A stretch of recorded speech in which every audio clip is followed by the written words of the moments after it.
Vamos a dar comienzo, ya somos más de 40 personas adentro de la sala.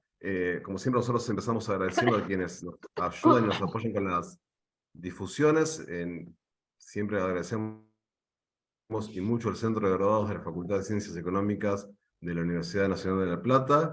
Y esta vez queremos agradecer especialmente a Marcela y a Gustavo Sendra por el apoyo, por la dedicación, por el intercambio de mail, por habernos presentado a gente tan interesante como ustedes dos. Eh, Así que bueno, voy a arrancar, ¿sí? Voy a hacer una breve introducción sobre el tema. La Agenda 2030 para el Desarrollo Sostenible marca entre sus puntos el acceso al agua limpia y el saneamiento.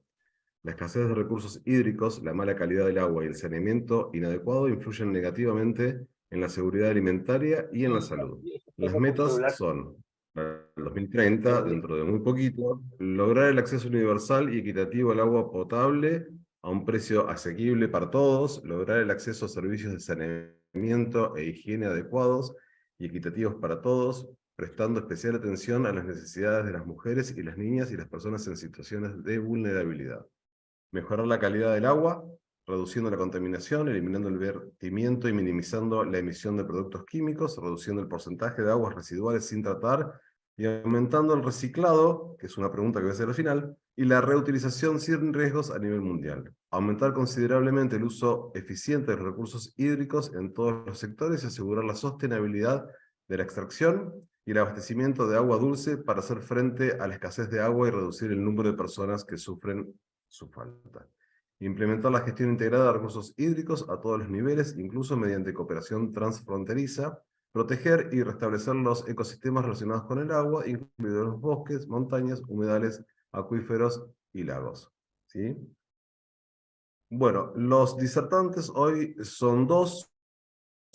Tenemos por un lado a Julio Castro, que es nacido en Entre Ríos, es geólogo de la Universidad Nacional de La Plata, de la Facultad de Ciencias Naturales, desarrolló su profesión en la ex Obras Sanitarias de la Provincia de Buenos Aires. En la actualidad se desempeña como secretario general del Sindicato de Obras Sanitarias de la provincia y también de la Federación de Gremios Estatales y Particulares de la provincia. Recientemente fue electo como secretario general para integrar la conducción de la CGT Regional de La Plata. Es integrante del Consejo Consultivo de Desarrollo de la Ciudad de La Plata junto a representantes de distintos sectores. Por otro lado, el ingeniero José Oscar Hércole nació en Salto, provincia de Buenos Aires, es ingeniero en construcciones e ingeniero civil de la Universidad Tecnológica Nacional. Desarrolló tareas en la función pública, desempeñando cargos como director de obras sanitarias de la Municipalidad de Salto, presidente del Instituto Provincial de Empleo de la Provincia de Buenos Aires, jefe del área técnica del Comité de Privatización de la Administración General de Obras Sanitarias de Buenos Aires, y es asesor del directorio del organismo regulador de aguas bonaerenses y de la Autoridad del Agua en la provincia de Buenos Aires. Desde el 2002 y hasta la actualidad se desempeña como gerente general de la empresa 5 de septiembre Sociedad Anónima. Bueno, los dejo que compartan video, pantalla.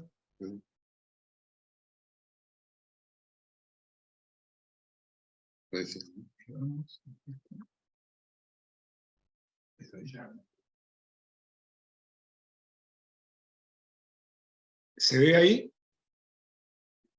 Sí, se ve perfecto. Una cosita más, te interrumpo. Con el chat del Zoom están habilitados a hacer las preguntas que crean convenientes para plantearles a los expositores. De todas formas, la presentación va a quedar, como dijo Guido, su vida se va a enviar luego, subida a YouTube para que la puedan ver cuando quieran, ¿sí? No hablo más. Bien. Bueno, voy a pensar yo, voy a tratar de ser sintético, así después Oscar puede explicar bien lo más interesante que es el plan estratégico de agua. Como ustedes saben, bueno, como dijeron, yo empecé a trabajar en obra sanitaria de la provincia de Buenos Aires ya por el año 81, cuando me recibí de licenciado en geología y bueno, y empecé a trabajar en lo que era la hidrogeología. Así que son muchos años, ¿no? O sea, que han pasado, pero sobre este tema prácticamente estamos con los mismos problemas, a lo mejor de allá del año 80, 81, 82. Cuando para ser breve,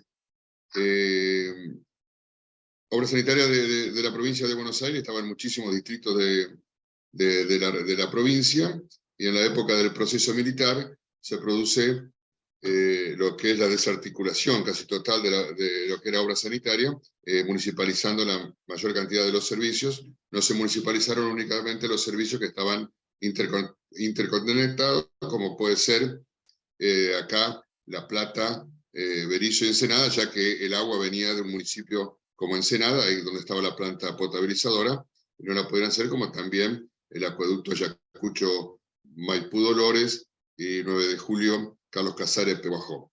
Todo lo otro había sido municipalizado. Cuando vuelve la democracia, los municipios no lo podían manejar a los servicios, la mayoría de los municipios, y comenzaron otra vez a migrar hacia la provincia de Buenos Aires, hacia lo que era obra sanitaria de la provincia de Buenos Aires. En los años 84, 85, 86, volvió a ser obra sanitaria de la provincia de Buenos Aires, con unos 70 servicios en la provincia de Buenos Aires. Bueno, luego, como ustedes saben, vino el tema de la privatización, que lamentablemente, lo digo lamentablemente porque en otros lugares que tuvo más tiempo no sufrió tanto los sistemas privatizados. Sí en la provincia, porque en la provincia se comenzó a hablar que se iba a privatizar allá por el año 90, 91, y recién se privatizó en el año 99. O sea que del 91 al 99 no se hizo ningún tipo de inversión en la provincia, ya que se iban a privatizar. Eso fue un gran problema, sobre todo en lo que era el mantenimiento de plantas depuradoras y plantas potabilizadoras, que no tuvieron inversión durante esa época. Después tuvimos la mala suerte de que cuando se privatizó, esto era un servicio que obra sanitaria no se podía pagar en ese momento, según todos los estudios, más de 60, 70 millones de dólares. Se pagaron 500 millones de dólares por medio de lo que se llamaba Azuri, que no era más, no sé si ustedes se acuerdan de la famosa película de Madoff, digamos, él era el dueño de Azuri, lo pagó ese valor de 500 millones para que el cash flow, el flujo de caja, le diera que en 10 años iba a ganar 10.000 millones de dólares. Entonces las acciones de Azuri, que eran $5, pasaron a valer ese mismo día cerca de $90.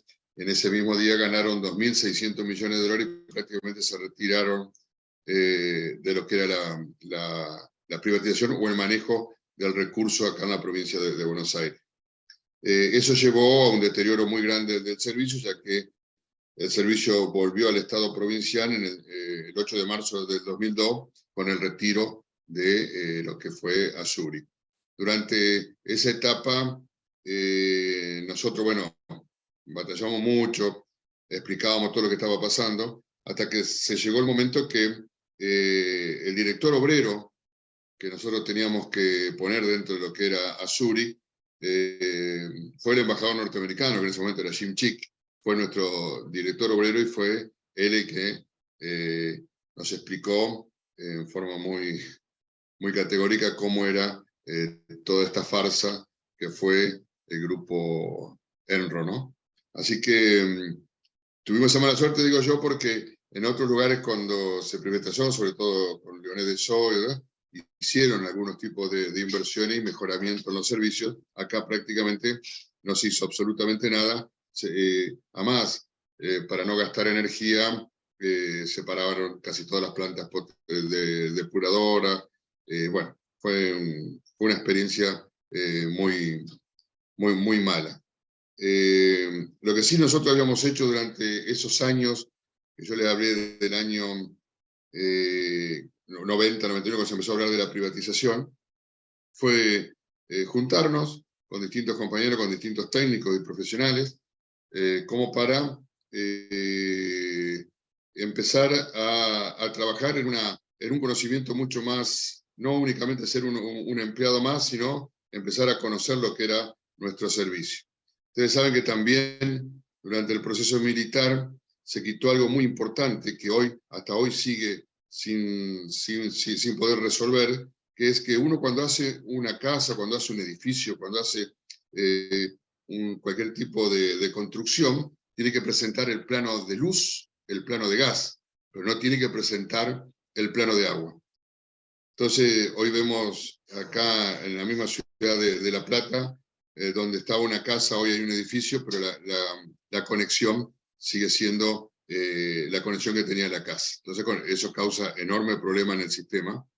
Como así también, bueno, después lo va a explicar Oscar con gráficos, vemos cómo ha crecido la ciudad de La Plata, pero no ha crecido la obra básica. Entonces, cuando se produce que ya no había que presentar más planos, lo que hace la Administración de Obras Sanitarias en ese momento, junta todos los planos en un 9º piso que existía ahí en el Ministerio de Obras Públicas. Lo que nosotros hacemos es rescatar todos esos planos y traerlo como para guardarlo en el sindicato.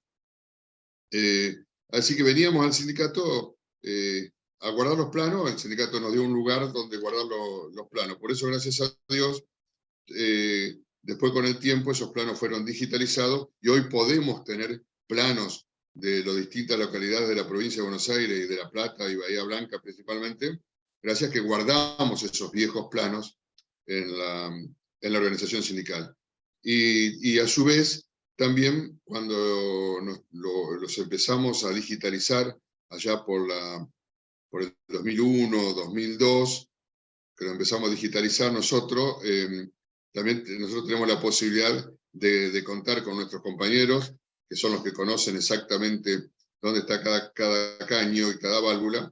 Entonces, realizábamos la digitalización y llamábamos a nuestros compañeros de cuadrilla y capataz para que nos dijeran si ese caño que nosotros habíamos dibujado en el plano estaban ahí, a qué profundidad estaban, o a qué distancia de la línea municipal estaba. O sea que fue un trabajo de muchísimos años para poder digitalizar todos los planos de la región.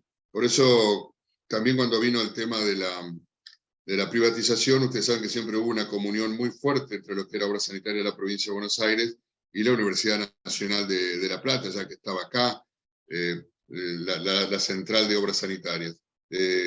Por nombrar alguno, ingeniero Yamun, ingeniero Pujol, con el ingeniero Marque, Mario Hernández, un gran hidrogeólogo que fue profesor mío en la facultad.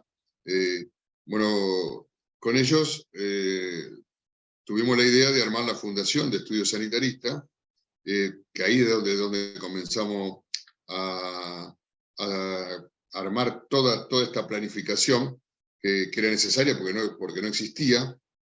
Y bueno, fuimos trabajando hasta que, lógicamente, primero hicimos todo lo que era el diagnóstico, y en un momento vino la privatización, y nosotros empezamos a trabajar con Agua de Bilbao, que era un grupo que se hizo cargo de la parte del conurbano bonaerense, y ellos siempre nos hablaban de que lo que les faltaba o que lo que no sabían qué hacer era porque no había nada planificado para el futuro. Bueno, para hacerle corto, tal vez trabajamos con Norbarten de Suecia, y bueno, y Colme Corot de Israel, que fue con el que realizamos gran parte de este plan estratégico hasta el 2010, 2011, y después trabajamos 3 años con la Universidad Nacional de La Plata, donde se terminó de darle forma a este plan. En ese momento era decano de la Facultad de Economía Martín López Armengol, que tenemos el orgullo de conocerlo, de tener cierta amistad, y hoy es el presidente de la Universidad Nacional de La Plata, y él también participó en este proyecto, en este plan estratégico, representando a la Facultad de Ciencias Económicas en toda la parte que tenía que ver con cómo llevar adelante o cómo lograr los fondos para realizar este plan. Así que un poco esa es la historia, eso es como esto se formó. Nosotros siempre desde la organización tratamos de volcar muchos fondos a lo que es este trabajo, porque nosotros creemos que es fundamental que esto sea una cuestión de Estado, que el agua de una vez por todas sea tenida en cuenta. No hemos tenido mucha suerte con los distintos gobiernos a los cuales le hemos planteado. Nosotros estamos abiertos, como siempre decimos, a recibir, a mostrar el plan, recibir todas las críticas y todo lo que se pueda aportar hacia este plan.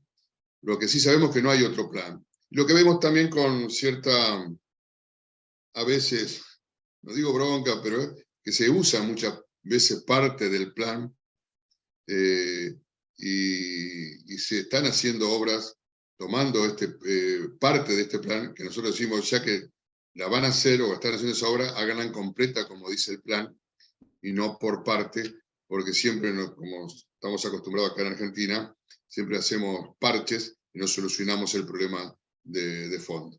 Así que nuestra idea, podríamos hablar muchas horas, pero nuestra idea es que ahora el ingeniero Hércules muestre lo que es el plan para después poder contestar todas las preguntas que ustedes quieran hacer. Y como dije anteriormente, esto está para enriquecerlo. Si hay que cambiarlo todo, lo cambiaremos, pero nosotros queremos que exista un plan, que exista una ley, y que sea el gobierno que sea de la ideología que sea, esto sea una cuestión de Estado, porque como lo dice las Naciones Unidas, todos los seres que vivimos en este mundo tenemos derecho al acceso del agua potable. Así que para nosotros esto va a ser una pelea hasta que no estemos más en este mundo, porque creemos que es hoy el nuevo oro del mundo es el agua. Ustedes saben que, aparte nosotros estamos en un lugar privilegiado del mundo, donde tenemos muy poca población, somos en Sudamérica el 6% con el 28% del agua, o sea, y el otro extremo es Asia con un 60% de la población y el 28% o 26% también del agua. Así que tenemos todas las condiciones, como hablábamos recién, cuando hablamos al principio, no parece mentira que Montevideo o Uruguay esté quedándose sin agua teniendo el estuario del Río de la Plata, como también nos parece ilógico que La Plata sufra problemas de agua o tengamos barrios como Los Talas en Berisso que le estamos llevando agua en camión como en 1870 cuando estalló la fiebre amarilla. Por eso yo lo dejo con el ingeniero Hércules que va a detallar las distintas partes que tiene el plan en forma sintética para después poder a veces, bueno, intercalar algunas preguntas o charlar con algo en particular que les interese.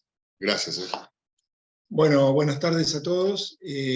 Bueno, como comentaba Julio, este plan busca cambiar la realidad actual y lamentablemente de los últimos años, de las últimas décadas, hemos visto pasar gobiernos que han planteado esto de la universalidad del servicio, pero sistemáticamente van pasando y no se logra. Esto que en un lugar como Argentina, como la provincia de Buenos Aires particularmente, donde hay tanta agua, que todavía haya tanta gente sin acceso al agua, la verdad que es una deuda social importante.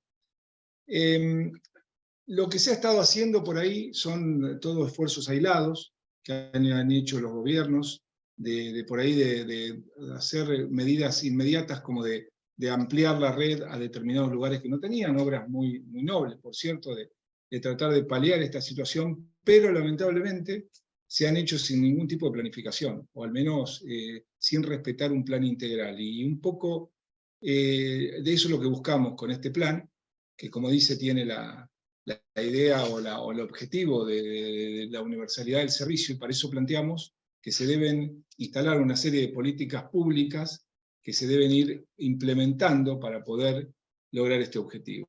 Como decía Julio, el tema del agua y del saneamiento tiene que ser una política de Estado, y para eso establecemos una planificación de corto, mediano y largo plazo que se debe ir respetar y para poder ir alcanzando las metas que se van a fijar o que este plan fija, ¿no?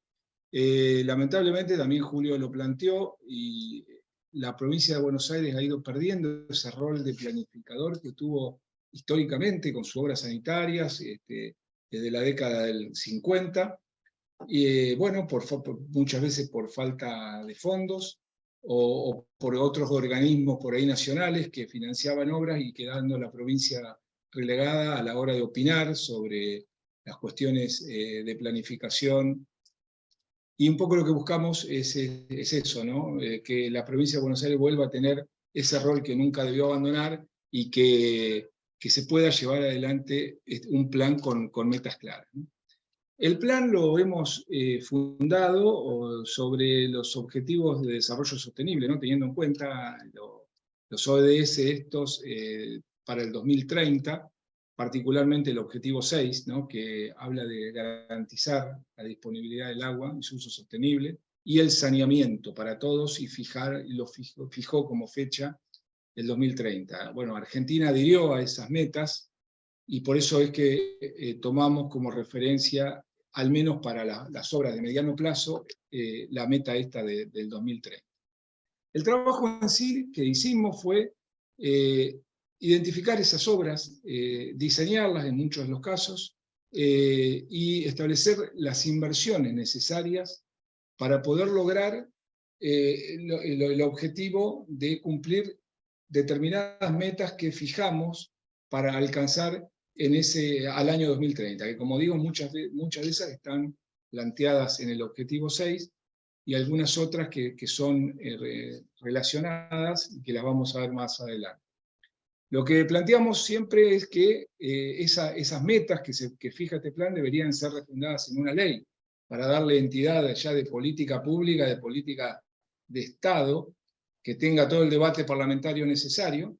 Ya tuvimos un ensayo de esto que junto con la Universidad de La Plata, como decía Julio, pudimos llegar en el año 2014 a poder redactar un proyecto de ley con varios legisladores. Lamentablemente quedó en la nada, pero creemos que es necesario retomar eso. Para el plan, nosotros entendemos que hay que tomar a la Autoridad del Agua como el organismo rector que fije el acompañamiento de todo este plan. La Autoridad del Agua es la encargada de la administración, protección y conservación de los recursos hídricos, y como todo plan para abastecimiento de agua necesitamos tener en cuenta, por un lado, lo que es la oferta de recursos, en este caso los recursos hídricos, cuáles son, tener un inventario de esos recursos, y por otro lado implementar las medidas que protejan esos recursos y los preserven en el tiempo. Por otro lado, hay que establecer la demanda, ¿no? Y establecer políticas también para que la demanda de agua sea más sostenible, que permita, digamos, que la sostenibilidad del abastecimiento, y para eso tiene que ser, digamos, una demanda más lógica. Como vamos a ver, hay excesos en el uso del agua, y muchas veces esos excesos están dados por los mismos prestadores, en los que se les pierde el agua por las roturas en las cañerías o en las distintas partes de los sistemas. El plan también tiene que tener una componente ambiental muy importante, ¿no? Porque desde ya para preservar estos recursos hay que controlar todos los vuelcos cloacales e industriales, que bueno, son residuos que contaminan los recursos, y que es necesario políticas claras para control de eso. Pero también las soluciones que planteamos también contaminan, porque, por ejemplo, para sacar el arsénico del agua se generan barros, que también es un contaminante, y hay que establecer con claridad qué se va a hacer, cómo se van a disponer esos residuos, los residuos provenientes de los tratamientos de las plantas potabilizadoras y depuradoras. Otra parte importante son los prestadores de los servicios, los operadores, que son variados, ya los vamos a ver, y muchas veces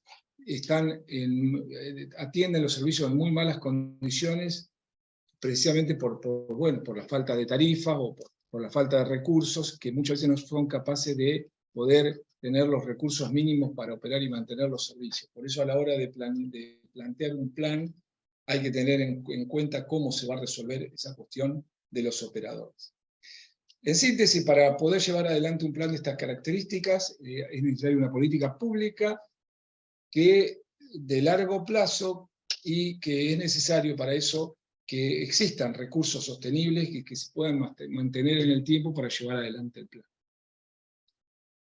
Esta diapositiva lo que marca es la relación que hay inversamente proporcional, digamos, entre lo que es el acceso al agua y a las cloacas, que están marcadas acá en amarillo y en magenta, ¿no? Que muestra que a medida que, bueno, acá están los distintos países, ¿no? Los primeros países del primer mundo, Canadá, Estados Unidos, que tienen un acceso del 100% a los servicios estos, tienen una mortalidad infantil muy baja, y cómo va aumentando esa mortalidad a medida que las posibilidades de acceso al agua y a las cloacas son más limitadas. También estos son gráficos de la ONU, que también marca la cantidad de personas que mueren por diarrea al año. Se habla de más de 2 millones de personas. Bueno, son todas las enfermedades vinculadas a la falta de agua segura y de un saneamiento básico, y que, bueno, que es lo que se trata en este plan de resolver. Yendo a la situación actual de los servicios, la provincia de Buenos Aires tiene un poco más del 75% de cobertura de agua y aproximadamente el 50% de cloacas. La falta de servicios, principalmente de cloacas, se dan en el conurbano, donde, bueno, ha habido, como todos sabemos, un crecimiento anárquico desmesurado, y muchas veces las condiciones de las viviendas no son las adecuadas, tampoco para lo que es a la higiene personal. Por lo tanto, es una zona donde, sobre todo en el tercer cordón, hay un riesgo sanitario muy importante, y el plan atiende cómo resolver como prioritario esa cuestión de acceso en esa zona de la provincia. Existen más o menos 3,5 millones de personas que no tienen acceso al agua potable, y unas 8 millones de personas que no tienen acceso a las cloacas. El otro problema que tiene la provincia, aparte del acceso, es la degradación del agua, sobre todo el agua subterránea, ¿no? La provincia de Buenos Aires está abastecida en prácticamente todo su territorio, salvo los municipios que están cerca del río de la Paraná, de la Plata, y algunos otros municipios que tienen algunos ríos importantes. En general se abastece de agua subterránea. Esa agua subterránea, con el tiempo, viene sufriendo un proceso de degradación, muchas veces por el uso indiscriminado y también por el crecimiento de la población. Los servicios se construyeron en un momento donde la población era otra, era mucho menor. A medida que se fueron exigiendo esos acuíferos, se ha ido contaminando el agua, como mostramos acá en los puntitos rojos que se ven la cantidad de municipios donde observamos que el nivel de arsénico es muy elevado, en los nitratos, bueno, acá hay otro gráfico de cloruros, y también se da en sodio y otros componentes químicos del agua que hay que atender en este plan. La situación actual en cuanto a los prestadores tiene la particularidad de la provincia que en 26 partidos del conurbano, donde está AISA, se concentra el 65% de la población. En el resto de la provincia, que le llamamos provincia interior, en este caso para poder identificar los municipios diferentes de AISA, está el 35% restante, de los cuales APSA opera más o menos en la mitad, y la otra mitad, 57% de los municipios lo operan los municipios, y el 43% de ese interior de provincia lo opera APSA. Para entender lo que pasa es necesario por ahí conocer la historia. Julio creo que hizo una síntesis muy rápida, y no me voy a detener mucho en esto. Estos servicios empezaron con el cólera a fines del 1890, más o menos, sobre todo en Buenos Aires. Se fueron extendiendo con inversiones privadas en las principales ciudades del país.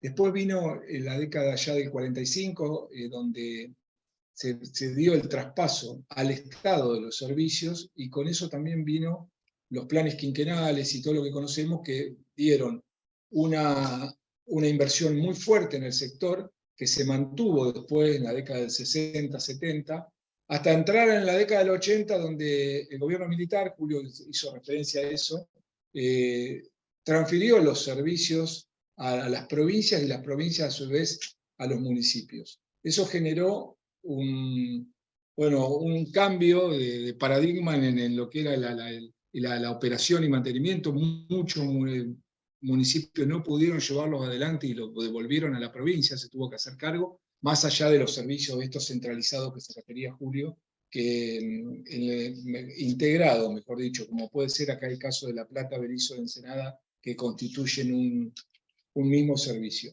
Y después, bueno, vino la privatización, Julio hizo referencia de eso, y después ya, posterior al 2002, luego al fracaso de esa privatización, la provincia asumió el rol de prestar el servicio con una crisis económica muy importante que todos nos acordamos, del 2002, 2003, todos los primeros años. Y bueno, lamentablemente ha habido muchas inversiones, la verdad, pero insuficientes, escasas, como vamos a ver, y muchas veces sin respetar una planificación o un plan director. Nuestro plan tiene la meta de alcanzar la universalidad del servicio, en el caso del agua potable, al año 2030, al 100%, y en el caso de las cloacas, en una primera etapa llegar al 75% para luego, en décadas siguientes, llegar al 95%. Pero estas inversiones que, como marcamos acá, están hechas como para llevar las cloacas al 75%. Con esto se le daría agua a unas 5 millones y pico de personas, y 4 millones y medio de personas accederían a las cloacas. Otra meta del plan es mejorar los servicios. Los servicios, todos sabemos, no están bien, hay baja presión en muchos lugares, cuando hace calor las ciudades se quedan sin agua, eso se debe a un montón de cuestiones técnicas que vamos a mencionar más adelante, y para resolverlo es necesario inversiones importantes que hay que hacer para darle una configuración apropiada a los sistemas de agua y de cloaca.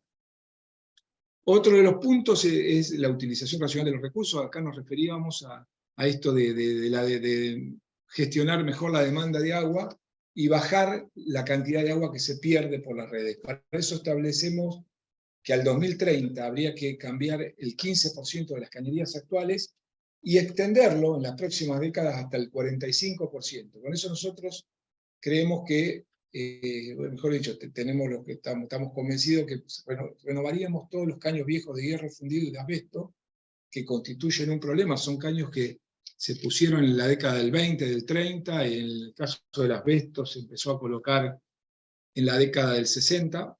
Son caños que ya tienen serios problemas y que es necesario recambiarlos.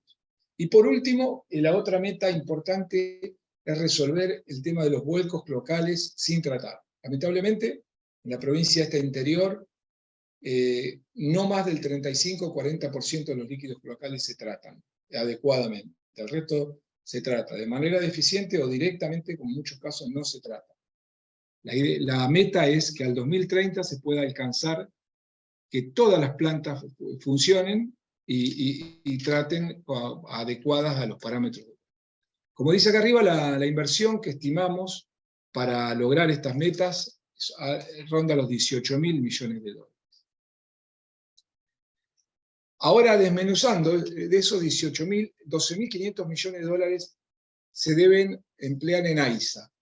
En AISA, como decíamos, tienen serios problemas con lo que es todavía el acceso al agua y a las cloacas. Por eso ahí la inversión principal de esos 12.500 millones está en expansión. Como se muestra acá, 9.500 millones son para poder hacer frente a todas las obras de expansión, que incluye nuevas plantas potabilizadoras, nuevas plantas depuradoras, acueductos, bueno, un montón de obras que hacen el componente principal. Nosotros no vamos a desarrollar esto porque AISA es una empresa del Estado Nacional. Si bien creemos que la provincia, recuperando ese rol de planificación, debe participar, tiene que estar dentro de AISA opinando y formando parte de la planificación. Esas obras son financiadas por el gobierno nacional y no vamos a entrar en mayor detalle, si bien tenemos muchas de las obras identificadas que hay que hacer, pero nos vamos a referir más a la provincia interior, lo que llamamos el resto de la provincia que no es AISA. En ese caso la inversión necesaria es de 5.500 millones de dólares. Y como vemos acá, es mayor la plata que hay que invertir en mejorar los servicios actuales, existentes, como decíamos, para renovar las cañerías, para rehabilitar las plantas o ampliar las plantas que no son suficientes para el tratamiento de los líquidos, es mayor esa inversión que la expansión, porque la provincia está en una mejor situación. Como vemos acá, la provincia interior tiene un 83% actual de cobertura de cloaca y 61% de cloacas. Por lo tanto, no es tan importante la inversión en expansión como lo que es mejorar los servicios actuales. Para entender y poder implementar este plan hay que tener en cuenta lo que es esta provincia interior. La provincia interior va a tener cerca de 6 millones de personas en el año 2030, de acuerdo a las proyecciones. Tiene 109 partidos y hay 250 localidades. Pero 450 localidades tienen menos de 5.000 habitantes. Por eso hay que generar acciones y políticas diferentes para atender los grandes urbes o las localidades de mediana cantidad de habitantes y tener un tratamiento especial para estas poblaciones de entre 1.000 y 5.000 habitantes, que son las que tenemos identificadas en este plan y donde hemos estimado las inversiones. Si vemos acá se muestra que las localidades de más de 85.000 habitantes son 15, y 40 localidades tienen entre 20 y 65.000 habitantes.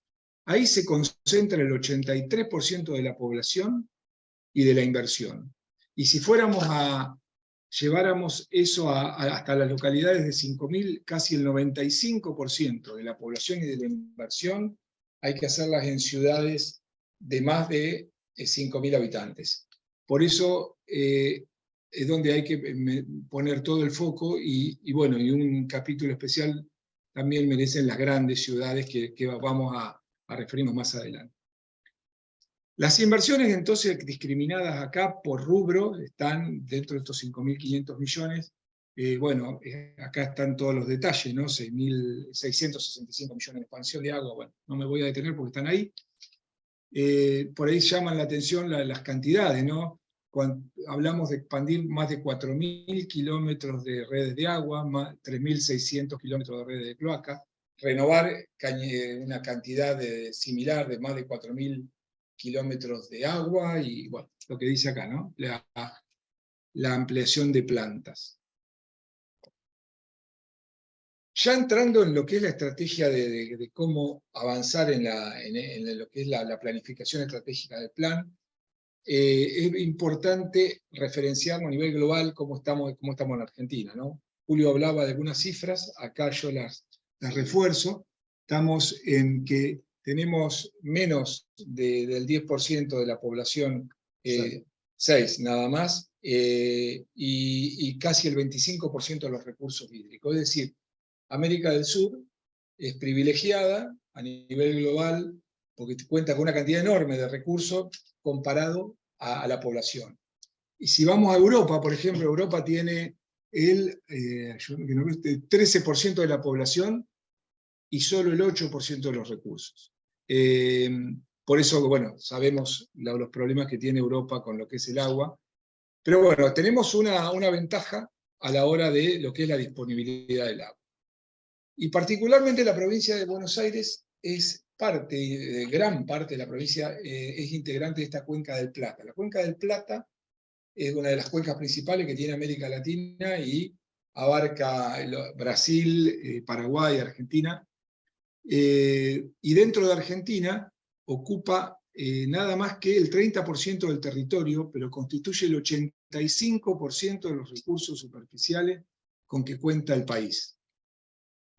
Por eso muchas veces nosotros que, como comentaba Julio, hemos trabajado mucho con Israel, muchas veces cuando traíamos los conocimientos de allá de Israel, nos decían que eran aplicables a países como Israel donde escasea el agua, y acá en Argentina sobra. Acá en Argentina tenemos el problema de que las grandes ciudades por ahí están ubicadas dentro de esta cuenca del Plata, Rosario, Santa Fe, bueno, todas las ciudades de Buenos Aires, pero tenemos un 70% del país que es árido y semiárido.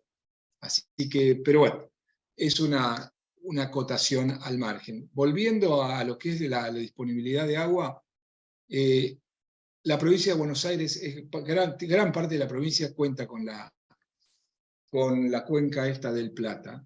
Y por eso nosotros entendemos que las obras, sobre todo para resolver gran parte de los problemas de acceso al agua en las ciudades más grandes, es haciendo uso del río Paraná y del río de la Plata. Y a partir de ahí generar un sistema de acueductos que bueno, están identificados acá. El sistema de la Plata, que ya lo vamos a ver, el sistema Río Colorado, Río Negro acá en el sur, sistema noroeste, a través de una planta que hay planteada para hacer acá en la localidad, en la ciudad de San Nicolás, y a partir de ahí dar agua a todo el oeste de la provincia que tiene problemas serios con el arsénico, como veíamos al inicio.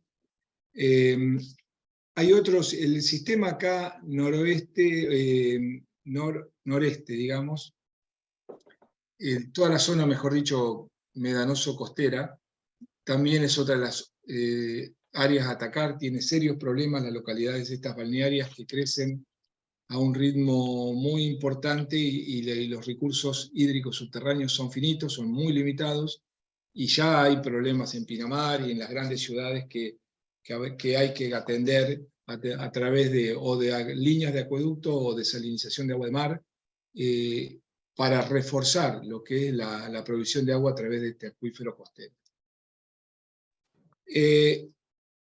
Las grandes obras que marcábamos es este acueducto que tiene casi 1000 kilómetros de extensión, que se extiende hacia la ciudad de Junín, que es una de las ciudades que tiene problemas muy serios de arsénico.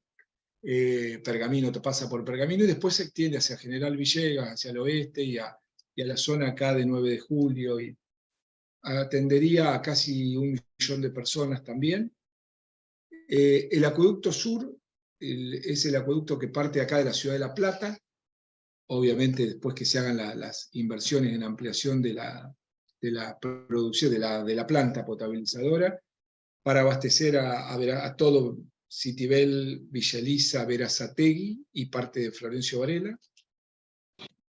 Y después todo lo que es el acueducto de Cintura, que es el acueducto del conurbano, que se abastecería de las plantas de Tigre, Escobar, de AISA, de la planta que hay en Bernal, que podría abastecer también a toda la parte sur de Quilmes. Mediante lo que se muestra acá, este acueducto de Cintura, la idea que tiene es simular lo que pasa con el sistema eléctrico, ¿no? El sistema interconectado eléctrico tiene distintas fuentes de producción. Acá lo que se plantea con este acueducto es unir la planta de Tigre, la planta de Palermo, la de Bernal y la planta de La Plata, poderlas tener vinculadas a través de un gran acueducto que pueda suplir, digamos, si hay algún problema en alguna de esas plantas, tener un abastecimiento alternativo por otras. Claro, porque hay un problema que si una planta tiene algo grave, no se lo puede arreglar, pero no se la puede parar. Se la puede parar porque si se la para, se dejaría sin agua por muchos días a localidades como La Plata, Berisso y Ensenada, por ejemplo. Entonces, la forma para interconectarla es que las otras plantas suplan cuando hay que parar una planta y arreglarla. La planta de La Plata se inauguró en 1955, se empezó en el 48, en 1948 se inauguró en 1955, y hasta ahora nunca se la pudo parar para repararla. Para repararla como corresponde, hay que reparar con la planta funcionando, y hay que ver también que esa planta fue hecha con un margen de tiempo de 25 años, o sea que en 1980 terminó su vida útil, y hasta hoy es tan noble que sigue funcionando y sigue dando agua a La Plata, Berisso y Ensenada. La idea de interconectar todas las plantas es para poder parar una planta y poder trabajar. Bien, entonces, siguiendo, el otro problema que hay, me refería más que nada a lo que era el agua superficial y el agua a través del río de Paraná o de La Plata. Existen después los sistemas individuales, los sistemas que son abastecidos por pozos de agua, como un caso acá testigo que mostramos, en el cual la situación actual Chivilcoy, ¿no? es Chivilcoy, que Chivilcoy ya avanzó con estas obras igual, pero la situación era que las perforaciones, como decíamos, no respetaron la expansión de los servicios, un plan, entonces iban directamente construyendo pozos para poder abastecer a las zonas que se iban expandiendo. De esta manera se generaron sistemas muy vulnerables, porque cuando un pozo se para por falta de energía, por ejemplo, un problema, queda todo ese sector sin agua, o cuando se contamina todo el sector, ¿no? Entonces la situación futura proyectada es abastecer de áreas de captación externas al área urbana, donde normalmente hay agua de mejor calidad. En este caso hay un estudio hidrogeológico que estableció este área. Una impulsión que llegue hasta donde está el tanque, a hacer una gran cisterna de abastecimiento, y a partir de ahí hacer un anillo verde como el que se muestra acá. Lo hago muy sintético, ¿no? Tiene algunas particularidades adentro, pero la idea es que con este anillo se puedan desvincular, es decir, sacar de servicio las perforaciones, o bien mandarlas a la cisterna para mezclarlas, y de esta manera poder tener un sistema con agua segura, agua controlada, que se explora en un solo punto, y no como la situación actual en que cada punto de donde hay una perforación constituye un riesgo, ¿no? Aparte, ese anillo se logra por un modelo matemático, ubicarlo qué diámetro y dónde tiene que estar, para crear que en cada lugar haya la misma presión de agua. Exacto. Y también, esto sería como un ejemplo de cómo se utilizaría el acueducto del noroeste, porque si vamos a Chivilcoy estaría la ruta 5, el acueducto vendría por ahí, este acueducto que nosotros hablamos del noreste, y unir todos los pozos lo que permite es mezclar todo el agua. A veces hay un pozo con una calidad no tan buena, que si se la junta con otro pozo de buena calidad, llega a tener la calidad que exigen las normas de potabilidad. Y si a su vez le agregamos agua de un acueducto que va a traer agua de río totalmente pura, totalmente sin ningún tipo de oligoelementos, eso va a permitir, con una mezcla entre un 70-30, 20-50, o sea, que uno le pueda agregar el agua a esa cisterna para que sea potable. Por eso, este es un ejemplo nomás de todas las localidades que tocaría el acueducto del noroeste, ¿no? Claro. Otra ciudad es la 9 de julio, que en este caso ya toda esta obra fue ejecutada en base a esta planificación que hicimos. En este caso, como al mezclar todas las perforaciones en una cisterna no se alcanzó a lograr un agua de calidad, y hubo que hacer una planta de abatimiento de arsénico, una planta correctora de los parámetros a través de flotofiltración. Fue construido el anillo, y bueno, el día que pase el acueducto de agua superficial, se podrá dar de baja esta planta, que tiene un costo operativo muy alto, pero bueno, el plan establece de que hasta que se construyan estos acueductos, si la mezcla de agua no es suficiente, poner una planta correctora, como en este caso, con la ventaja de que tenemos toda la producción de agua centralizada, y de acá sale una calidad única hacia todos los sistemas, y es el método que planificamos para poder lograr la meta esta de abastecer de agua segura al 2030 a toda la provincia. Este es el caso de Mercedes, que es similar también. Hay que hacer cambios de las cañerías, hay que unir las perforaciones en el tanque, y hacer todos estos anillos rojos son nuevas cañerías que hay que hacer a un sistema ya existente, un sistema muy viejo, para una ciudad de casi 70.000 habitantes, que tiene todas las redes estas fueron construidas en el 40, 50. Por eso digo que decíamos al principio que la inversión que hay que hacer en los sistemas existentes. Muchas veces cuando se habla de dar agua, pensamos nada más que en la obra nueva. En este caso es obra existente que hay que rehacerla de esta manera, hacer todos los recambios de cañerías que figuran acá, 10.000 metros, 8.000 metros, de 8.000 kilómetros, ¿no? que hay que ir renovando de toda esta red. Vamos a explicar el caso de La Plata, porque creemos que es una síntesis, pero que es bastante emblemático, ¿no? Acá mostramos lo que era la ciudad de La Plata en la década del 30 y lo que es actualmente.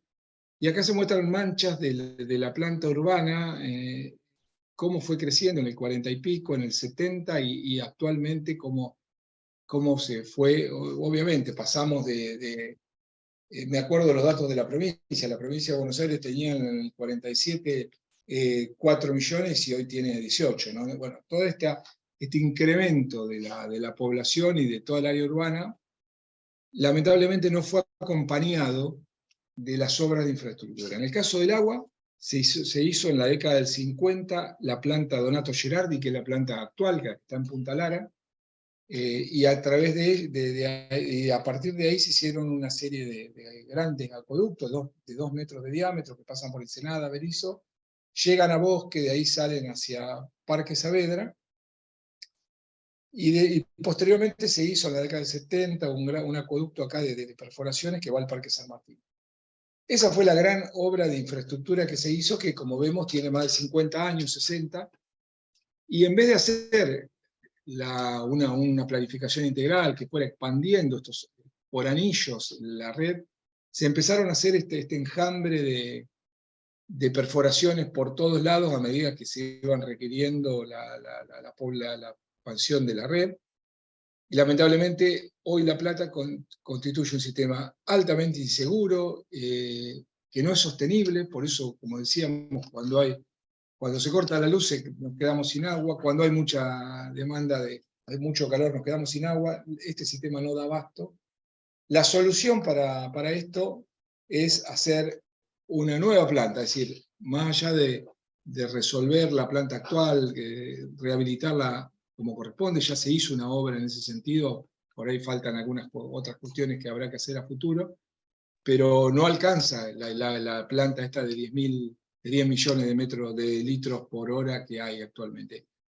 Hay que hacer otra. Nosotros en nuestro plan establecimos que hay que hacer 2 módulos más de 10.000 metros cúbicos hora.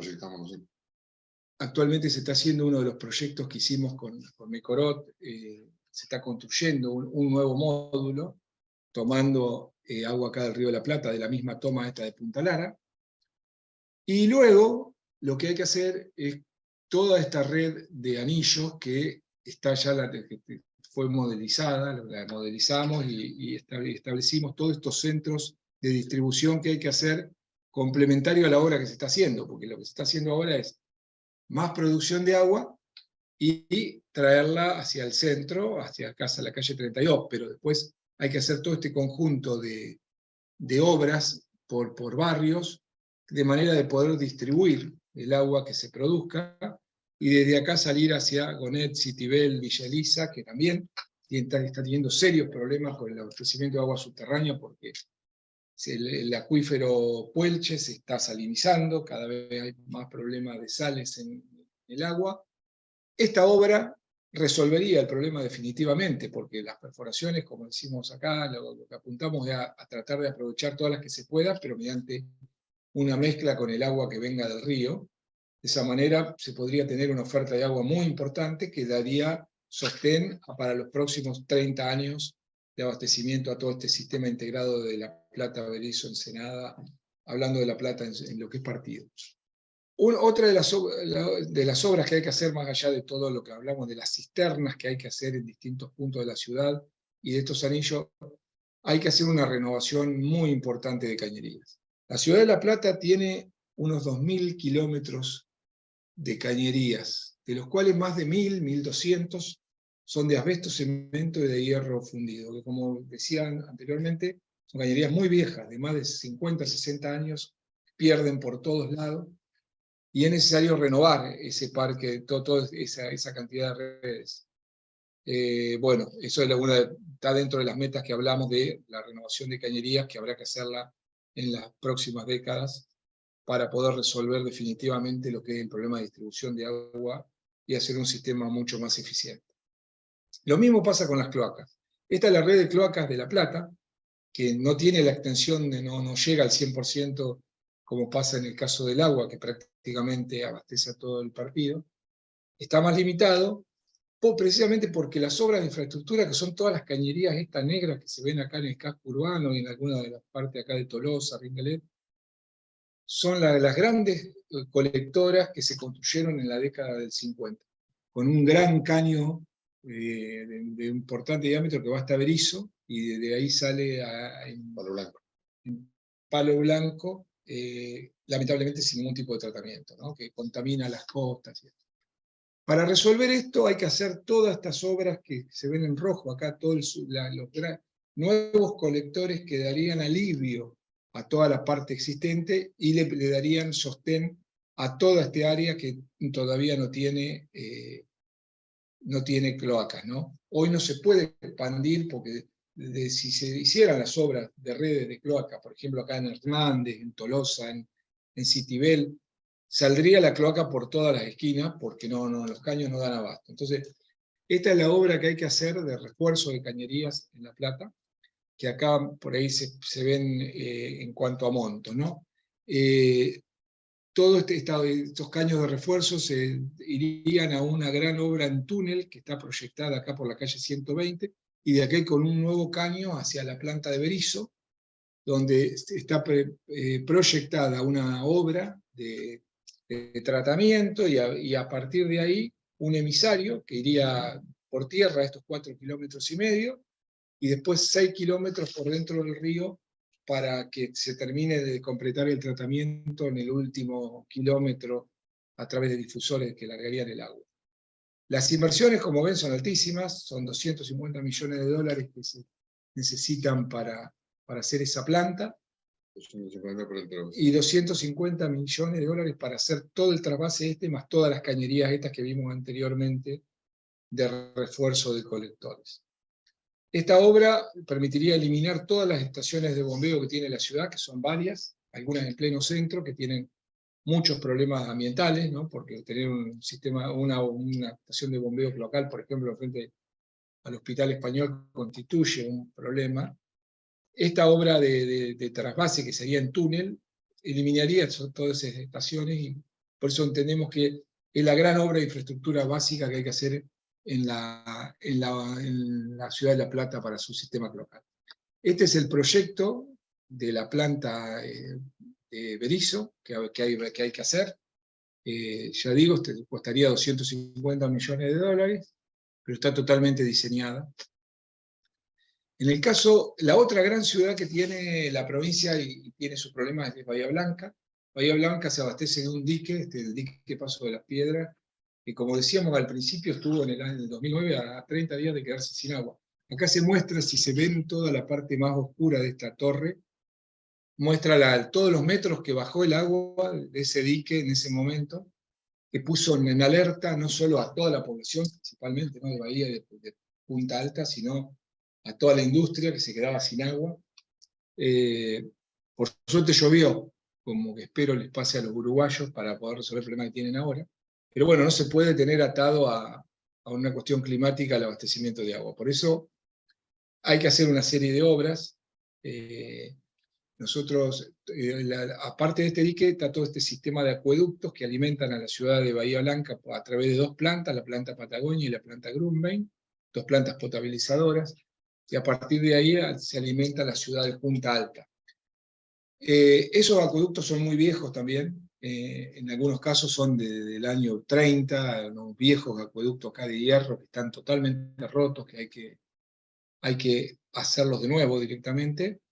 Lo mismo que este acueducto, el único acueducto que abastece acá el centro de Bahía, que hay proyectado ya un acueducto paralelo que habrá que tenerlo en cuenta para de acá a 10 años. Por lo pronto hay que hacer una rehabilitación del acueducto existente y renovar todas las cañerías de la ciudad de Bahía Blanca. Bahía Blanca tiene un problema más serio todavía que La Plata, porque hay prácticamente toda la cañería de asbesto y de hierro, y las pérdidas son enormes, sumado a una característica geográfica que tiene Bahía Blanca, que tiene su parte más alta de la ciudad 80 metros, y la ciudad, y gran parte del centro está a 20 metros.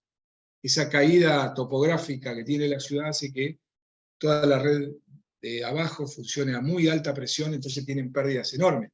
Ahí está medido que tanto La Plata como Bahía gastan 600 litros más o menos por habitante por día, cuando las redes se diseñan para 250 litros por habitante por día. Por eso estamos hablando de sistemas muy viejos, muy ineficientes, y en los cuales hay que hacer una importante inversión, ¿no? En lo que es la mejora del sistema de abastecimiento de agua.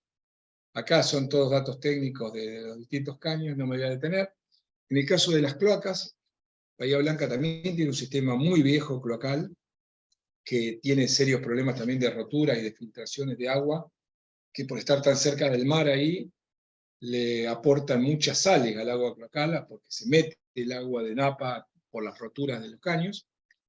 Pero bueno, el sistema tiene tres grandes, esta primera gran cuenca en verde, una segunda cuenca que está en pleno desarrollo de los barrios altos de Bahía Blanca, y esta cuenca del ingeniero White. El proyecto que está planteado en el plan es hacer una unión de todas estas plantas.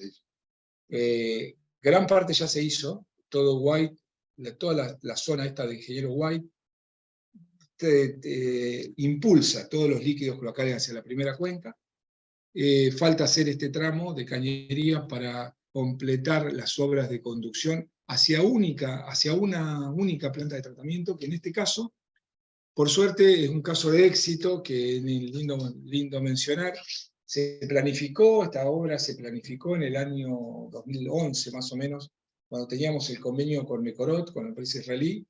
Se hizo un diseño de planta de reuso cloacal, es decir, una primera etapa de un barro activado con remoción de nutrientes, es decir, una planta que elimine todo lo que es el fósforo y el nitrógeno, y una segunda parte que es la parte de ultrafiltración, digamos, inversa, que le llamamos el tratamiento terciario y cuaternario, que es la que falta. Decía que es un caso de éxito porque por suerte esta planta se inauguró hace muy poco, hace 1 o 2 años, está construida en base a este diseño integral, planificado para que este agua le sirva al polo petroquímico. Lo que falta ahora es hacer una inversión similar de unos 60 millones, 70 millones de dólares, para poder tratar a nivel terciario y cuaternario, que quiere decir aplicar este tratamiento de membranas que le saque las sales al agua y adecue la calidad a lo que el polo petroquímico de Bahía Blanca necesita, polo que gasta hoy entre un 25 y un 30% del agua potable de la ciudad. Con esta obra se eliminaría o se ganaría ese agua que hoy se destina a la industria para aprovecharla dentro del sistema de abastecimiento de agua potable. Esta planta todavía toma más importancia por todas las expectativas que hay de crecimiento de este polo petroquímico, que indican que va a crecer fuertemente tanto el consumo industrial como el aumento de población para poder abastecer a toda esta gasoducto, ¿no?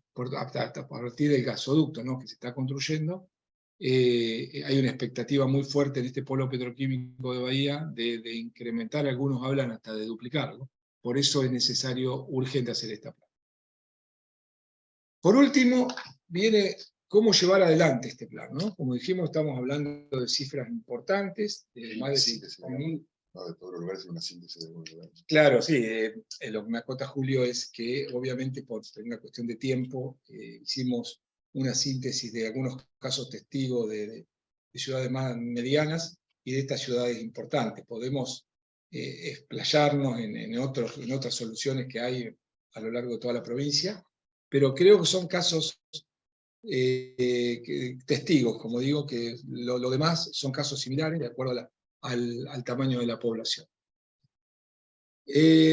Bueno, ¿cómo llevar adelante? Esa es cuando hablamos de proponer, promover políticas públicas, nos referimos a esto, ¿no? Hicimos un trabajo que, como decía Julio al inicio, puede estar bien, más o menos, regular, un trabajo que se podrá mejorar, pero al menos hay planteado una hipótesis de cómo resolver esto, y están identificadas las obras y cuantificadas las obras. Por eso decimos que dólar más, dólar menos, se necesitan 5.500 millones de dólares para poder resolver esta primera etapa del plan, que son con las metas estas al 2030. Entonces sabemos que la capacidad de financiamiento de la provincia es muy limitada, muy difícil. Por eso se impone acá generar cambios, ¿no? Generar cambios que aseguren estos recursos. El tema es cómo, ¿no? Lo que a nosotros se nos ocurrió en su momento era afectar recursos tributarios que puedan permitir tener un fondo fijo o directamente generar un fondo provincial de agua y saneamiento que permita, obviamente, aportar una parte de este plan. Es imposible, creo yo, creemos, poder llevar adelante un plan de esta característica con financiamiento provincial solamente. Pero sí mostrar una voluntad política de que hay una decisión de avanzar en este sentido, entonces debería haber algún fondo. Nosotros inicialmente lo habíamos planteado también de cobrar algún tipo de canon a las empresas que utilizan el agua para la producción. Hablamos de las cervecerías, gaseosas, bueno, la industria en general y también el agro, que usan la... Por supuesto son temas muy, muy difíciles, muy delicados, que hay que tocarlos, por eso decimos a nivel de política de Estado. Todas las fuerzas políticas deberían debatir esto para ver cómo se puede afectar algún recurso, porque todos los gobiernos, y creo que todas las ideologías, hablan de lo mismo, que hay que darle agua y cloacas a todos, o todo agua a toda la población. Y lo anuncian muchas veces, cuando inician, me acuerdo, carteles en la autopista para que se iba a dar agua a todo el mundo. Bueno, eso no ocurre, entonces resolverlo es cuestión de plata, es cuestión de dónde vamos a sacar la plata. Pero, perdón, voy a dar un pequeño dato. Existe un concepto que se llama agua virtual, que es la cantidad de agua que se necesita para producir un producto. Un kilo de carne se necesitan 15.000 litros de agua, bueno, etcétera, etcétera. El agua potable o el agua dulce que tenemos en nuestro país, el 71% lo usa el agro y la agroindustria. 71%. El 20% la industria y el 9% únicamente los seres humanos. O sea que acá tenemos industrias que lucran con el agua, ya que lo que usan para su producción es agua.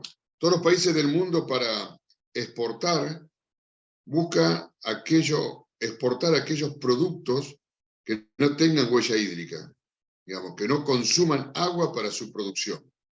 Japón es el ejemplo más grande, que exporta el 95% de lo que exporta no tiene huella hídrica. Lógicamente exportan tecnología, chip, digamos, memorias inteligentes. Y nosotros de 39.000 toneladas o millones de toneladas de granos que exportamos, cuando exportamos esos granos sin valor agregado, eso significa 42.500 millones de metros cúbicos de agua.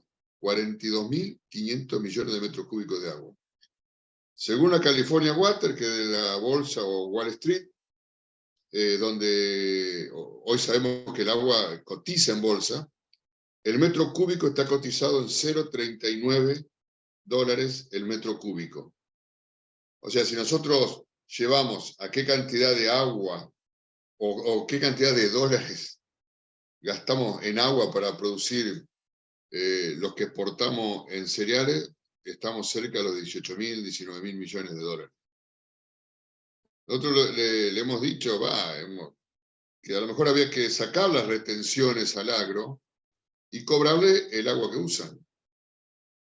Digamos, como yo pago mi agua en casa para tomar, que aquel que usa el agua, no digo en esos valores, porque son valores muy altos, pero por lo menos que se pague, porque el agua, después de la Constitución del 94, el agua pertenece a la provincia, es de la provincia. O sea, es de todos los habitantes de la provincia. Entonces, si yo estoy usando o una cervecería, estoy usando el agua como algo para vender, hasta sabemos que un litro de agua mineral es más cara que un litro de Infinia, con lo que vale, o sea, lo que cuesta producir un litro de nafta, desde la exploración del pozo hasta refinar el petróleo, o sea, tiene sus costos. Acá el agua generalmente yo creo que en muchos casos está hecho de pozos, de pozos al puecho, o en muchos casos también de agua de red, ¿no? Y que se vende a la población. O sea que hay muchas formas de conseguir fondos para poder darle agua segura y una mejor calidad de vida a la población. Tenemos que ser inteligentes y creativos, y bueno, y todo aquel que produce y lucra con el agua tendría que dejar algo para que el 9% del agua que usa el ser humano lo haga en forma segura, ¿no? Eso sería otro de los temas, digamos, de discusión, a lo mejor mucho más largo, y buscarle la forma de llevar adelante para lograr, como dice ahí, los fondos necesarios para llevar adelante todas estas obras. Sí, en el año 2014, cuando comentábamos que se avanzó en un proyecto de ley, en ese caso hubo un consenso de afectar creo que era el 5% del impuesto inmobiliario provincial para constituir este fondo. Son alternativas. A nosotros siempre nuestro planteo fue que comentó Julio recién. Los legisladores en ese momento habían visto como posible eso. Bueno, lamentablemente eso quedó trunco. Pero bueno, esto digamos, sería una señal para poder contribuir al financiamiento desde la provincia. Pero por supuesto, para lograr esto, para poder llevar adelante, hay que acordar con el gobierno nacional su aporte al financiamiento, ¿no? Con una visión de mediano y largo plazo. De hecho, el gobierno nacional permanentemente invierte en este sector. Lo que se plantea es hacerlo de una manera más ordenada, ¿no? Y después la otra gran fuente de financiamiento que han tenido históricamente los servicios de agua y cloaca son los organismos multilaterales de crédito. Después es necesario también la salud de las empresas prestadoras, es necesario lograr tarifas para lograr el equilibrio de operación y de mantenimiento de cada servicio. En esa línea también de actualización de tarifas se puede pensar en algún componente tarifario dentro de la tarifa para poder afectar en un fondo fiduciario un componente de expansión de los servicios.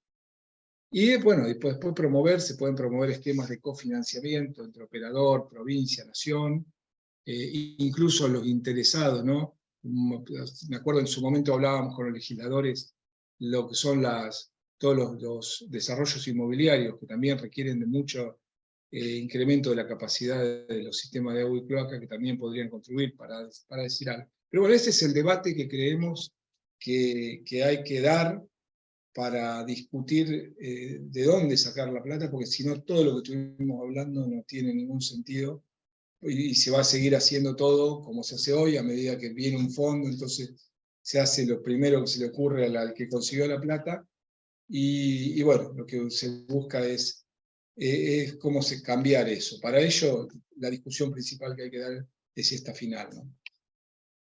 Eso es todo. Por supuesto, estamos dispuestos a cualquier tipo de consulta. Bueno, muchísimas gracias.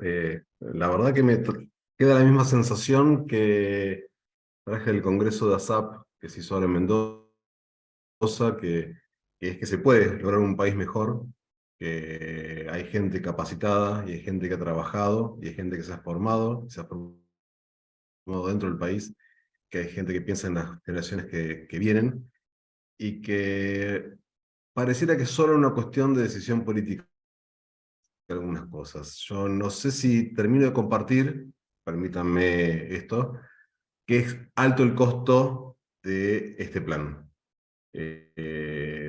Yo creo que es un proyecto es como si uno quiere hacer una casa y plantarla sobre cañas en vez de sobre hierro, cemento y piedra.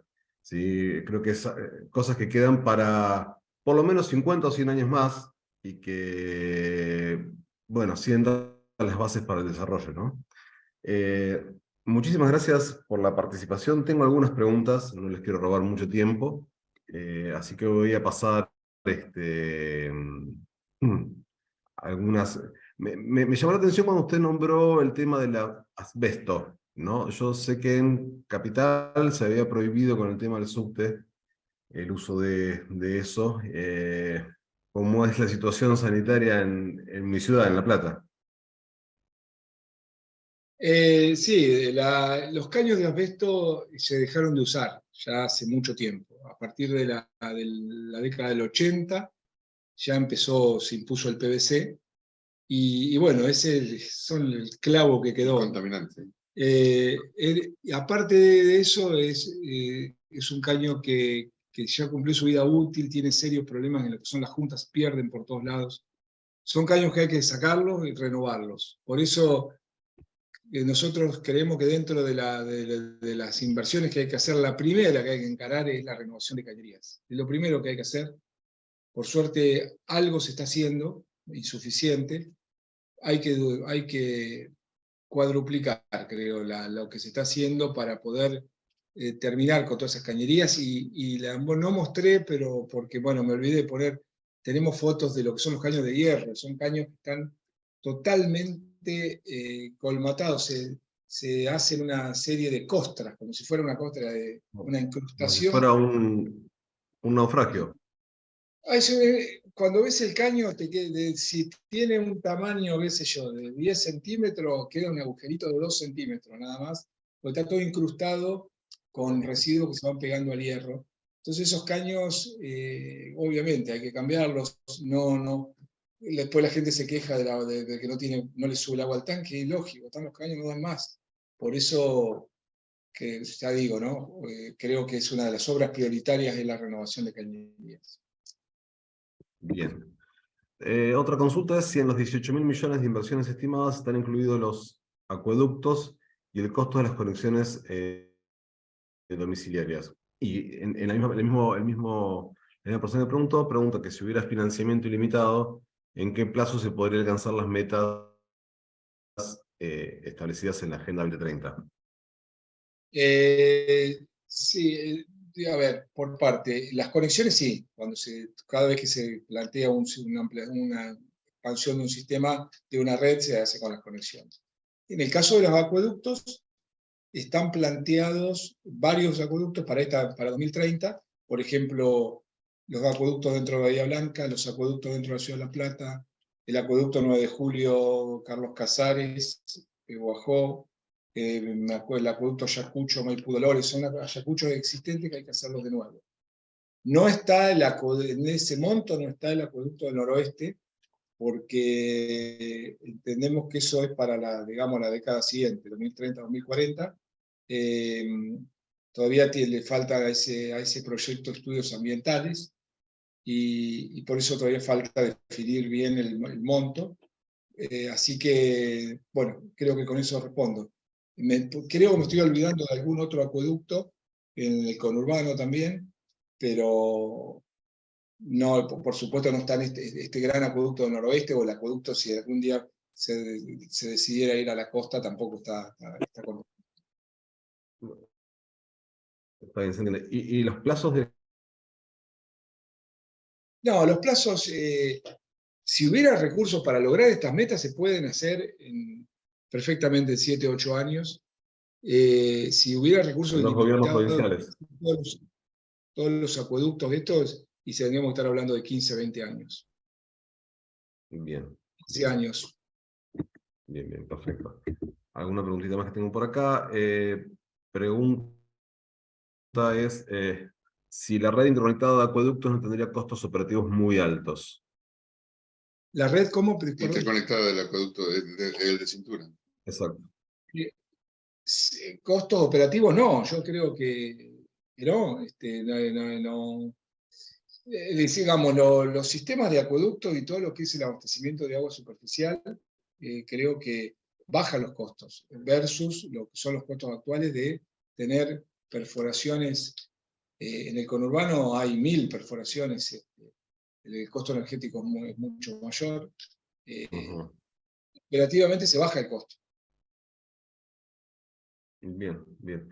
¿Este plan está en algún lugar para bajarlo de internet? Lo mismo que el proyecto de ley que ustedes presentaron.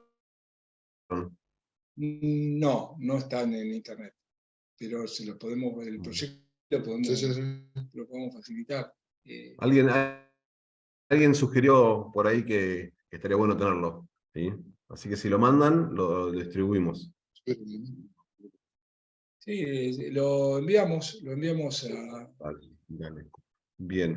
Y ahí no sé cómo hacer la pregunta, pero estuve viendo esto de los tratamientos de aguas residuales y la reutilización de las mismas. Hay países como Israel, que nombró mucho Julio en cuanto a su experiencia con el agua, que vuelven a utilizar ese agua para el uso doméstico. ¿Eso es factible acá en Argentina o para el riego o para el ganado? ¿Eso es No, factible en Argentina? Sí, acá en Argentina, a ver, en Israel lo usan mucho para la agricultura y la ganadería. no lo usan para el No, doméstico. no lo usan para tomar. Por una, Ajá. a ver, uno va y va a esas plantas y la gente lo está tomando para demostrar, pero hay un tema cultural que que no toma. En el tema que es importante, digamos, para nosotros acá en Bahía Blanca, el polo petroquímico hoy usaría algo de 3.000 metros cúbicos por hora, es que el agua esta, con el reuso cloacal, no tiene ningún tipo de minerales. Digamos, un agua de pozo, por más que uno vea que no existe nada, siempre tiene arenilla, y esa arenilla es sílice, es cuarzo, que tiene una dureza muy fuerte, digamos, en la línea de las rocas duras, de 1 a 10, tiene dureza 7, después viene el topacio, corindón y el diamante. El diamante, digamos, el diamante raya todo, el diamante, por eso es tan valioso, el diamante no se deforma. Pero el topacio y el corindón no son muy, no hay mucho en la naturaleza, por eso los relojes después, en vez de diamantes, se hicieron de cuarzo. Se hacen de cuarzo, ¿por qué? Porque el cuarzo no se deforma, tiene una dureza muy grande. Entonces, cuando uno saca agua de pozo de cualquier preparación, aunque no lo vea, están esas pequeñas arenillas que son de cuarzo, y al polo el problema que le causa eso es que para enfriar sus cañerías, esas arenillas de sílice la romperían toda, romperían el caño porque tienen mucha dureza y como va a presión el agua, le rompe los caños. Por eso es este sistema de usar el agua cloacal con un tratamiento de ósmosis inversa, que es el tratamiento final, que eso te da la seguridad de que no tiene ningún tipo de elemento, sino que es como un agua destilada. Es prácticamente un agua destilada. Por eso en Israel se usa esa agua destilada para el Negev, para el desierto, donde se hacen plantaciones sobre todo de distintos tipos de verduras, tomate, por ejemplo. Yo fui a una planta, a un lugar que, digamos, tenían 100 variedades distintas de tomate, y la hacen con esta agua, y cuando esta agua entra, ahí le agregan los elementos básicos que necesita la tierra para que crezca el tomate, y por supuesto es todo por goteo, y lo que como está en el desierto, con temperatura de 40, 50 grados de día y 0 o menos grados a la noche, no existe prácticamente insectos que sobrevivan, o sea que hacen que no se tenga que echar ningún elemento que contamine a esa verdura. Así que eso lo hace muy importante, y a esta agua la usan generalmente para ese tipo de producción, digamos, pues ya está muy ligado a lo que es la autoridad del agua. Ya es muy importante, la autoridad del agua, que es como un ministerio que es agua y producción. Al agua la relacionan directamente con la producción. Que es algo que acá también tenemos que lograr en algún momento. Como estábamos hablando del tema Bahía Blanca, y a nosotros tenemos mucha inquietud sobre lo que vaya a pasar, porque va a ser que para el país es muy importante el gasoducto que se está haciendo, y en Bahía Blanca va a haber las 2 plantas de licuado de ese gas para poder, una, llevarlo hacia los barcos para poder exportar, y otro traerlo hacia toda la Argentina, porque sabemos que Bolivia se está quedando sin gas, que Bolivia ya no está pudiendo vender el gas a Brasil, y bueno, y Brasil el gran problema que tiene, que no tiene gas, por eso no puede producir los elementos para la agricultura, que se lo está comprando toda Rusia, o sea que geopolíticamente sería muy importante que se realicen estas obras en Bahía Blanca, pero eso va a llevar que Bahía Blanca, como tiene un solo lugar de abastecimiento de agua, que es el dique Paso de las Piedras, tengamos que ver qué otra forma también de abastecer a Bahía Blanca, por su seguridad, digamos, por la seguridad de que nunca le falte el agua, porque una sequía, como ocurrió hace 10, 15 años, puso en peligro, y ahora, digamos, va a ser una ciudad, a mi entender, una de las ciudades más importantes del país por el desarrollo energético que va a tener. Y como decía recién Oscar, hemos hablado con la gente del polo y ellos piensan que el polo petroquímico se va a duplicar. O sea que ahí están las grandes empresas petroquímicas del país, Dow, Profertil. Claro.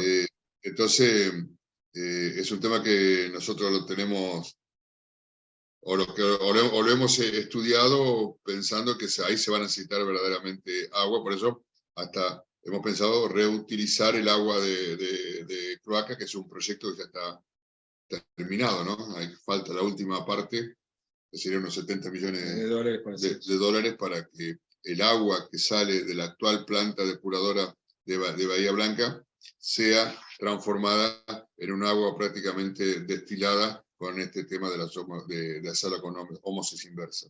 En el país hay experiencias de riego, por ejemplo Mendoza tiene 2 plantas depuradoras que ya está utilizando para riego de los viñedos. La Rioja también tiene varios casos. Sé que Chubut está en serios problemas también con el agua. Hay proyectos ya para reutilizar el agua, pero siempre para producción.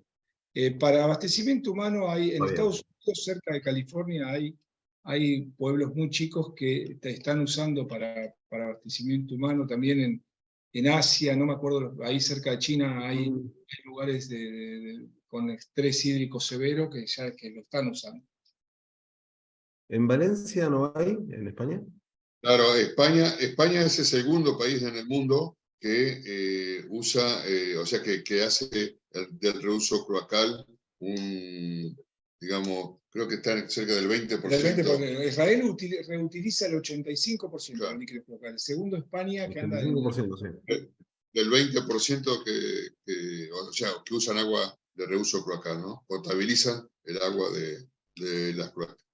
Pues bueno, que sabemos en realidad la usan para producción, ¿no? Para producción, para dejar, pues siempre sabemos que Madrid es un ejemplo de una ciudad que está sobre un paisaje kárstico, digamos, todo el suelo de Madrid es tosca, entonces el agua que tienen en esos lugares se llama agua colgada, digamos, no es un acuífero como nosotros estamos acostumbrados acá en Argentina, al acuífero alpampiano o al Puelche, sino es como bolsones de agua dentro de una tosca, ¿no? Que es carbonato de calcio, digamos. Las toscas son como bolsones de agua.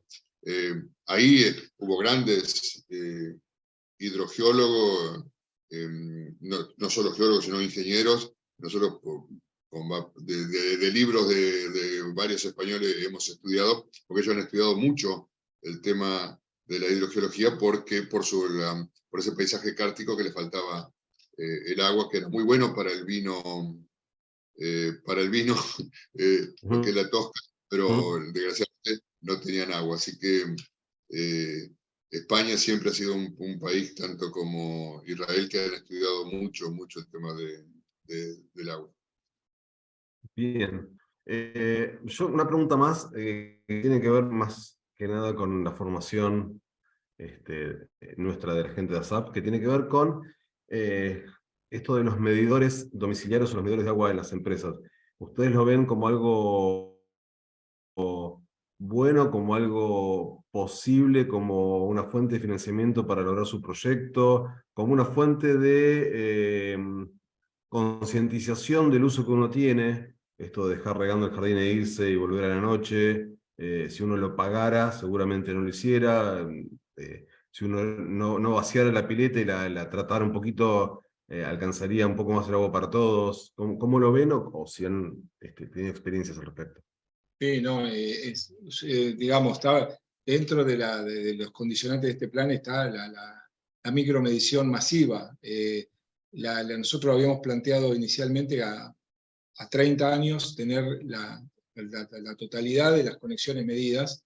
El problema que hay con los medidores es que, digamos, lo que no vale no se cuida. Al no valer, al no haber tarifa, digamos, poner medidores hoy representaría una inversión enorme para enterarse el prestador de cuánta agua que consume la gente, pero no la recuperaría en la inversión porque la tarifa es muy baja. Entonces, incluso pasa lo mismo con la luz, ¿no? Con la electricidad, cuando está subsidiada la tarifa, la cuidamos menos, cuando le sacan el subsidio la cuidamos más. Sería parte de todo un cambio, como planteamos acá en esta última diapositiva. Hay que resolver el tema de tarifa, transparentar, hacerlo real, es decir, cobrar la tarifa que corresponde para lograr el equilibrio operativo de mantenimiento, y a partir de ahí sí sería muy importante que haya medidores, porque contribuiría a esta premisa inicial que dije, que es de gestionar la demanda. Por supuesto, la primera parte que hay que hacer es que el mismo prestador resuelva sus problemas de ineficiencia a través de resolver las pérdidas y el agua que se va perdiendo durante los sistemas. Pero inmediatamente tiene que venir el cuidado del usuario. También, por supuesto, hay que generar campañas de concientización, de educación, de lo que es el uso del agua. Pero lo que, digamos, la única... la gente cuida el bolsillo, ¿no? La única forma es cobrarle lo que consume y cobrárselo como corresponde, a un precio justo, digamos. Es el órgano más sensible, el bolsillo. Bueno, no me salía la frase. Bueno, yo me quedaré hablando más y haciéndole preguntas, pero ya son personales. Muchísimas gracias, Julio, muchísimas gracias, Oscar, muchísimas gracias de vuelta a Marcela y a Gustavo Sendra por esta ventana que nos abrieron. Interesantísimo, esperamos que nos envíen, por favor, el plan, nos envíen, por favor, el proyecto ley, y mañana seguramente estará distribuyéndose esta charla, ¿sí? Muchas gracias y no los ocupamos No, más. gracias a ustedes, gracias a ustedes. Para nosotros, esto, siempre cuando podemos o podamos difundir lo que queremos y lo que queremos hacer, que nada más de que pensar en el bien común, nos hace mucho bien. Muchísimas gracias. Perdonen si no fuimos claros, pero es muy largo el tema, a veces Clarísimo. Julio, Javier. muy pesado. ¿Sí? Sí, Javier, ¿qué tal? Oscar y Julio, está Gonzalo, que es el presidente de ASAP. ¿Qué tal, Oscar? ¿Qué tal, Julio? Buenas tardes, ¿cómo les va?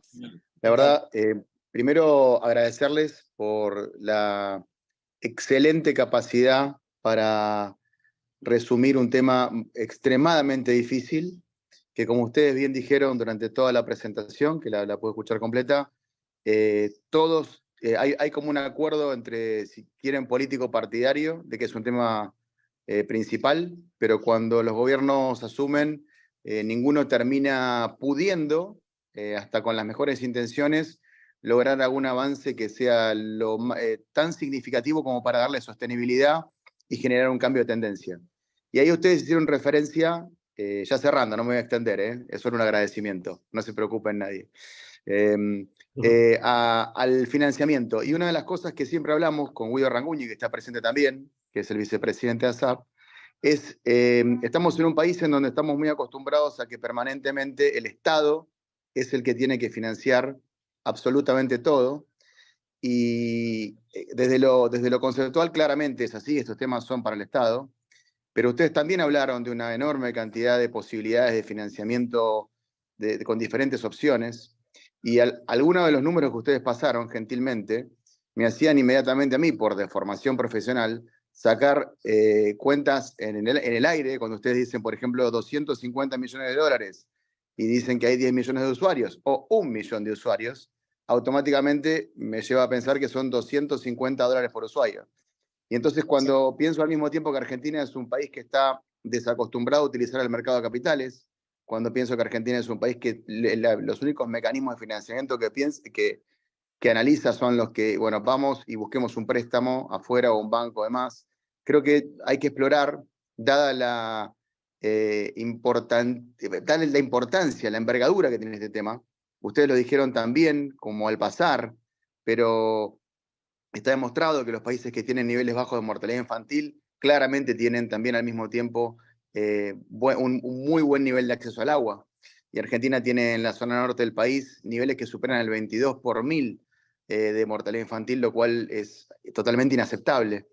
Entonces, digo, claramente todos llegaríamos a un acuerdo rápido y claramente también todos cuando asumiéramos como funcionarios en cualquier organismo o como gobernador o intendente o quien fuera, nos daríamos cuenta que el agua es importante tanto como la educación, tanto como la salud, tanto como la seguridad social, tanto como...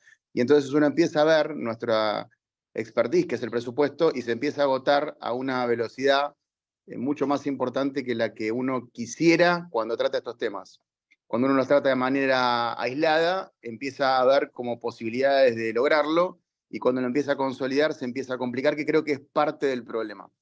Dicho esto, creo que hay mucha tela para cortar. Creo que podríamos hacer un aporte conjunto enorme, porque mientras ustedes pensaban, y digo esto porque lo hablamos con Guido permanentemente, tenemos un gran desarrollo de análisis de todo el, digamos, a nivel provincial en todo el país, a nivel federal y a nivel nacional, y justamente con esta mirada permanente, cómo tiene, en qué tiene que asignar los recursos del Estado, sus ingresos, y cómo lo puede financiar, sabiendo que, sobre todo a nivel provincial, por ejemplo, educación, salud y seguridad se llevan gran parte de esa torta.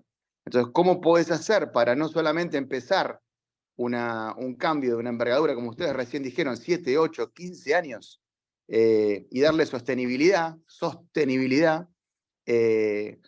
asegurando una cantidad significativa de recursos y financiamiento en un país que casi a 40 años de democracia no ha demostrado tener capacidad, por lo menos estadísticamente, no hemos sido muy buenos para administrar los recursos con los que contamos, con lo cual el desafío es enorme. Yo, como Guido, que se me hablamos Guido, soy, dicho, con todo lo que dije, parecería que fuera pesimista, todo lo contrario, soy extremadamente optimista, solo que soy realista y creo que el desafío es muy grande. Por eso creo que en la necesidad de sumar y de aprovechar todo lo que ya se ha trabajado. Y como también dijo Javier en un momento, comparando con el seminario de hace unas semanas en Mendoza, la verdad que es un placer haberlos escuchado porque sin duda cargan de energía y de optimismo a todos nosotros que decimos, bueno, ¿para dónde, cómo se podría resolver esto? Y cuando ustedes dicen plan estratégico y además lo nutren de datos concretos, de impacto, de números, de capacidad de financiamiento y demás, empezamos a ver la luz desde el punto de vista nuestro, ¿no? Desde el punto de vista del presupuesto, de la administración financiera pública y de ver cómo analizar opciones para financiarlo. Así que sin extenderme más, porque si no va a ser otra conferencia después, pero quería realmente agradecerles y poner en valor todo el excelente trabajo que están haciendo, que hicieron y que están haciendo, y que espero se sostengan en el tiempo, porque como todo plan hay que ir manteniéndolo en el tiempo y actualizándolo. Así que y cuentan con nosotros y esperemos vernos pronto para ojalá hacer algunas actividades en conjunto. Muchas gracias. No, Gracias a ustedes. Gracias. Muchísimas gracias a ustedes. Gracias. Muy bien, muchísimas gracias. Nos estamos viendo, ¿eh? Gracias a todos. Hasta luego. Gracias a Chao. todos.